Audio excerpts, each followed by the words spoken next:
Your greatest enemy is not in your home. Your greatest enemy is not on your job. Your greatest enemy is in your mouth. Dr. Tony Evans talks about the power of our tongues and the potential danger in what we say. So when you speak, hell is looking for an opportunity to take a spark and create a fire. This is The Alternative with Dr. Tony Evans, author, speaker, senior pastor of Oak Cliff Bible Fellowship in Dallas, Texas, and president of the Urban Alternative. Somewhere between what we think and what we say, there's supposed to be a filter that catches the harmful words before they get out. But Dr. Evans says that filter doesn't always work the way God wants it to. And today he kicks off a new series designed to make it more effective. Let's join him as he begins. It was in 1866 that a man named Alfred Nobel invented dynamite. He discovered that if you took nitroglycerin and surrounded it with the right kind of material, put it in a stick form, that it could bring great benefit to mankind. They began to use dynamite to clear roads so that more road could be built and roads could be expanded. They would blow up mountains so that trains could go through the mountain, because dynamite would open up places for the train tracks. In fact, they would clear roads so that more tracks could be laid. They would blow up spaces so that buildings could be constructed.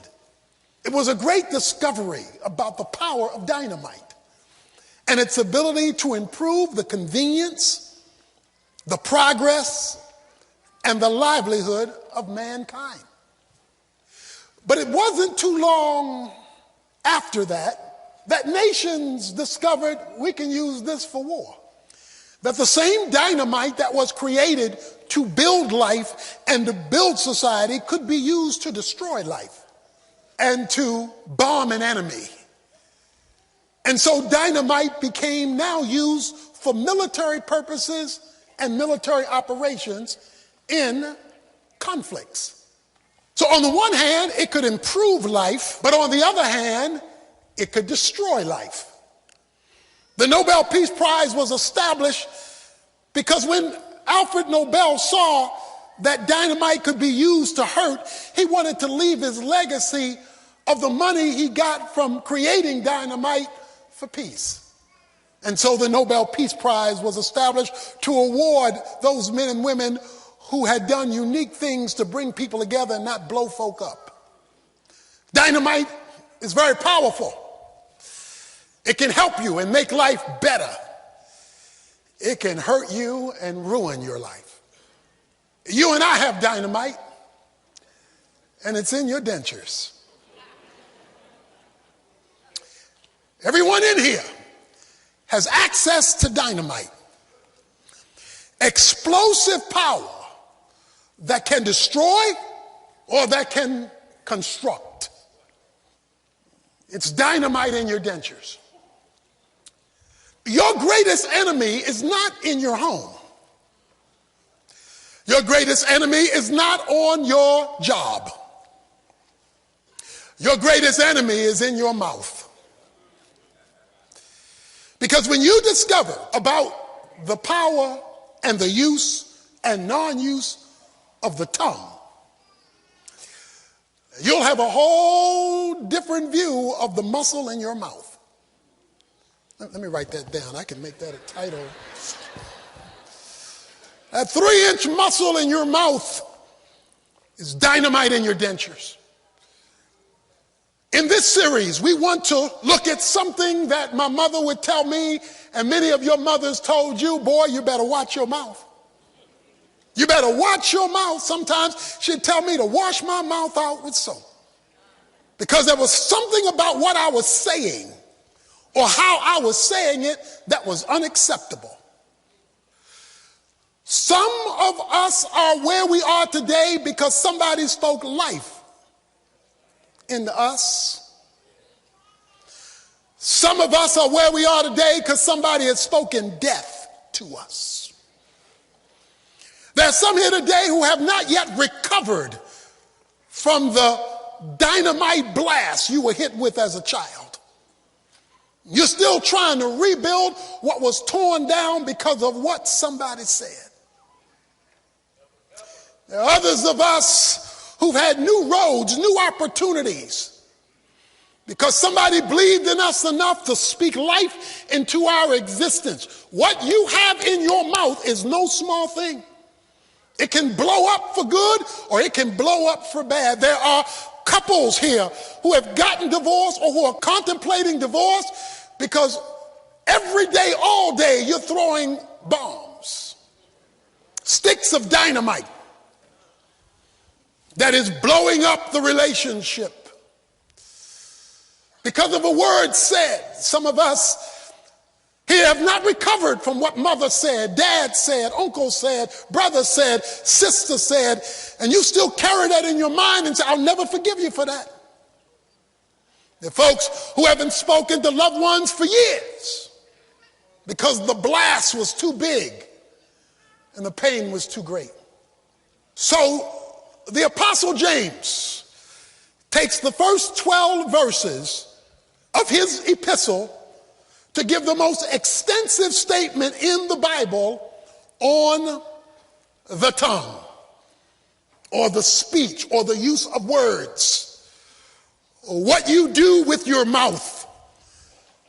You will discover, starting today, it is no small thing. He introduces his discussion by saying, let not many of you become teachers, my brethren, talking to Christians, so he's talking to us, knowing that as such we will incur a stricter judgment. A teacher speaks. He speaks with his mouth. There were many in the church who wanted to speak on behalf of God. He says, if you're going to talk on behalf of God, you better watch what you're saying.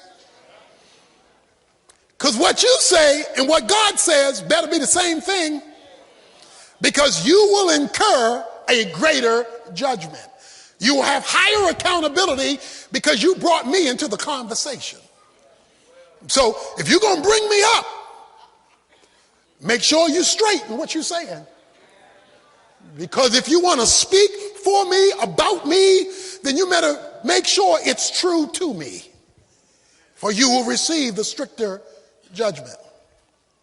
That leads him to make 3 points that I want to leave with you today from James chapter 3 about the dynamite in your dentures. How powerful is your tongue? What can it do? What can it not do? And why does it even matter? The first thing that he wants you to know is that your mouth has the power to direct the rest of your life. Your mouth has the power to direct the rest of your life. Verse 2, for we all stumble in many ways. If anyone does not stumble in what he says, he is a perfect man, able to bridle the whole body as well. Okay, watch this now. We all stumble, trip up in many ways. There's not a person in here who's not made their share of mistakes, stumble. And we stumble in all kind of ways. We stumble in doing this. We stumble in doing that. We got this problem. We had this reaction. We did this act of wrong. We stumble in many ways. We're tripping all the time over stuff. We got stuff that we shouldn't have done, that we did do, things that we did do that we shouldn't have done. We stumble in many ways. There are a whole lot of issues in this house. All kind, many ways, many failures, many mistakes, many sins. We all stumble. If you've never stumbled, then you're excused from the house. Because he says we all stumble in many ways. We trip up about things that we have done that are wrong.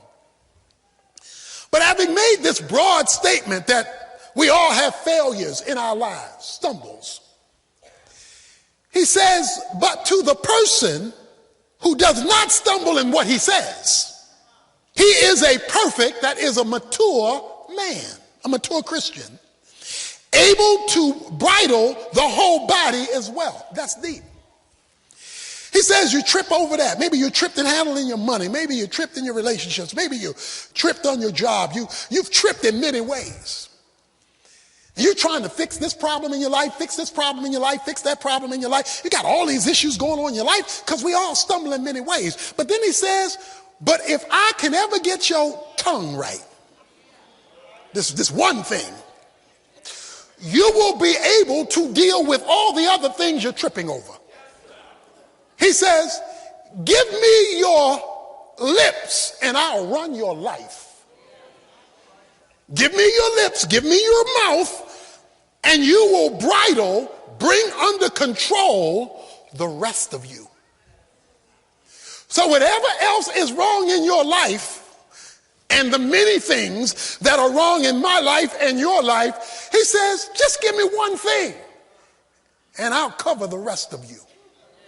You will be a mature man, a perfect man, he says. Perfect means a mature, an adult Christian who's bringing under control. Look at chapter 1, verse 26. If anyone thinks himself to be righteous and yet does not bridle his tongue, same thing, but deceives his own heart, this man's religion is worthless. He says you can be a worthless Christian. And the proof you're a worthless Christian is you can't control your tongue. So your value to God or your lack of value to God is in your mouth. It's not in your church attendance. It's not in your spiritual activity. He says it's all up in your grill, all up in your mouth. For the man who cannot bring under control his tongue, he says his religion, going to church, serving, giving, is a waste of time. So a lot of folk waste their time because they'll come to church, but they won't control their mouth. Said that I can't use that kind of religion that can't control your tongue. Someone has put it this way: the tongue is a wet place and it can slip easily. Dr. Evans will come back in a moment with 3 illustrations about why something as small as the tongue can make such a big difference in our lives. And for an even deeper look at the subject, I want to let you know about Tony's brand new book, just released today. Like our current series, it's called Watch Your Mouth. And as we'll be learning, the things we say can bring healing, hope, and encouragement, but they can also bring incredible destruction. In this book, Dr. Evans explains how we can control our words and make sure they're never used as weapons. You'll find loads of examples, illustrations, and instructions about how to use what we say to minister, not mutilate. This book can help you strengthen every relationship in your life. And if you contact us and request it right away, we'll send it to you as our way of saying thanks for your gift of any amount toward Tony's ministry. Get details on Watch Your Mouth at tonyevans.org. Or give us a call day or night at 1-800-800-3222 and let one of our staff members help you.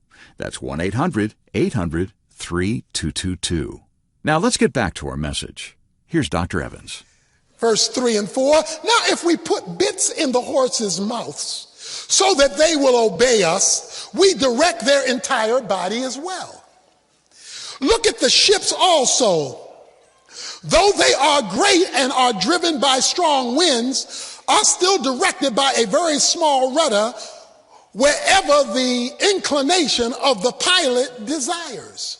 What's your point? So also the tongue is a small part of the body, and yet it boasts of great things. Now watch this. He says, if you want to get my point, go horseback riding. He says, when you get on a horse, this 1,500-pound beast, you can move it to the left, you can move it to the right. You can steer 1,500 pounds with a little piece of metal in its mouth. Have you ever seen a wild stallion? That's a horse that's not under control. It's not bridled. That's a horse that's going to buck you off. That's a horse that's going to hurt you. That's a horse out of control. But when you put that bit in its mouth and bring it under the control of the one who's riding it, A 100-pound woman can steer a 1,500-pound animal using a small piece of metal in its mouth. And 1,500 pounds will obey a much smaller person because they have control of the bit. God says, like a person riding a horse that has a bit in its mouth and controls 1,500 pounds, while the rest of you is heavier than the 3-inch piece of muscle in your mouth. The 3-inch piece of muscle in your mouth is so powerful that it will turn whatever other weight you have to carry. Watch this now. The horse is out of control. Have you ever been out of control? Have you ever lost it? Have you been out of control with maybe addictions, out of control with your anger, out of control with situations in your life? You have become out of control. That is, you are unbridled. God says, if you ever learn to use the bit in your mouth, if you ever learn to use the dynamite in your dentures, you will be able to steer the rest of you like a person riding a horse can steer that much bigger beast. We have bigger things going in our lives than this little piece of muscle in our mouth. We got problems, we've got finances, we've got families, we've got work, we got all this big stuff. He says, oh, but if I can get that bit right, then that 1,500 pounds that you are carrying can be steered. It can be brought under your control rather than it controlling you. But you got to learn to watch your mouth. He says, take a cruise ship, take a big ship. He says it's being tossed around by the wind. Now, I know a lot of us have been on cruises. They got cruise ships as big as cities. I mean, they got malls on the ship, 3,000, 4,000. One of them has 7,000 people that can get on the ship. They got all kinds of swimming pools, ice skating rinks, movie theaters. This is a floating small city. And when the storm breaks out, comparatively, it's got a little teeny rudder. But that little teeny rudder will steer the ship even though it's subject to the storm. Anybody in here have a storm in your life? Something that's blowing you back and forth, that's whipping you up and down, that's driving you crazy. It is a storm, and you're trying to say, ship, settle down. God is saying, rudder, go to work. Because he says, if you get the rudder, that is the mouth, the tongue, you get that rudder straight, and you can steer the ship of your life, even though you're going through the storms of your existence. He says, the power for your life, to direct your life, like a horse has to be directed to where it needs to go, because a wild horse doesn't know where to go. And a ship without a rudder is just subject to whichever way the wind is blowing. You ever feel your life is just the wind being blown, you're just being blown about? Situations, people, circumstance, it's just blowing you. You this way today, that way tomorrow, because you're just being blown about. That's why. It's because you're not yet bridled. And the bit is not being handled, and therefore things are out of control. Parents have affected the direction of some of their children because of things they've said that they wish they could take back. Some of us have ruined relationships because of the explosions that came out of our mouths, because there's dynamite in your dentures. He goes on to the second point. Not only is there power in your mouth to direct your life, there's power in your mouth to do damage to your life. Verse 5, so the tongue is a small part of the body, and yet it boasts great things. See how great a forest is set aflame by such a small fire. And the tongue is a fire, the very world of iniquity. The tongue is set among our members as that which defiles the entire body, and sets on fire the course of our lives, and is set on fire by hell. This is some deep stuff. He says, your tongue is a match that starts fires. You see these big fires raging in some of the big parks or some of the big land masses. And you see these big fires, and a lot of times it's discovered that the fire got started by something small, by a little match, a little fire that was unleft addressed, a spark. How could something so little create this much mess? It takes 11 years after a forest fire just to get the land prepared to rebuild. It takes decades for the forest to get back to where it was, and all because of spark. Have you ever lit a fire in your life with just a word, a sentence, a phrase, a paragraph? It wasn't even a book. You just said one word, and now we want to get a divorce because one word turned into a forest fire. You forgot where the match was because now the whole forest is on fire. You ever been in a fight with somebody that you're related to and you don't even know how it got started? All you know is we don't like each other anymore and I'm going to hurt you. You don't even remember, how did we get here? Because a little match started a forest fire. A little spark created a conflict and a blaze you were not able to put out. Job 19 verse 2, Job says of his friends, he said, your words are ripping me apart. Your words, and these were his friends. His word, even his enemies. He says, your words are unraveling me, are tearing me apart. He says that the tongue can wipe out a whole bunch of stuff.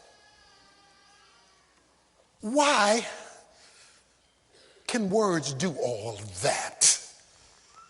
Why? Can we start with one little problem and one little phrase cause us not to speak to each other for years? Cause us to downright wind up hating each other. Whether it's family or races or whatever it happens to be. How can my mouth do that much damage? He tells you. He said, because your tongue is a fire, the very world, verse 6, of iniquity. The tongue is set among our members, our body parts, as that which defiles the entire body and sets on fire the course of our life and is set on fire by hell. It sets in motion the course of your life. So when you speak, hell is looking for an opportunity to take a spark and create a fire. It's set on fire by hell. And trust me, hell has a lot of fire to go around. Dr. Evans will have a lot more to say on this subject on tomorrow's broadcast. In the meantime, if you'd like to get the complete full-length version of this message, get in touch with us and check for details on the title Dynamite in Your Dentures. Better yet, get a copy of this entire 11-lesson compilation, Watch Your Mouth. It contains bonus material we won't have time to bring you on the air. So get the details and make the arrangements today by visiting tonyevans.org. While you're there, be sure to request your copy of that brand new book I told you about earlier, also called Watch Your Mouth. Remember, for a limited time, if you can help us out with a contribution of any size to help us keep Tony's teaching on this station, we'd like to send you a copy as our thank you gift. Again, this is a special limited time offer, so be sure to contact us right away. All the details are waiting for you at tonyevans.org. You can also call our 24-hour resource request line at 1-800-800-3222. That's 1-800-800-3222. Tomorrow, more from Dr. Evans on the explosive power of the things we say and a look at why sometimes being tongue-tied is the best thing that could happen to you. I hope you'll be with us. The Alternative with Dr. Tony Evans is brought to you by the Urban Alternative and is made possible by the generous contributions of listeners like you.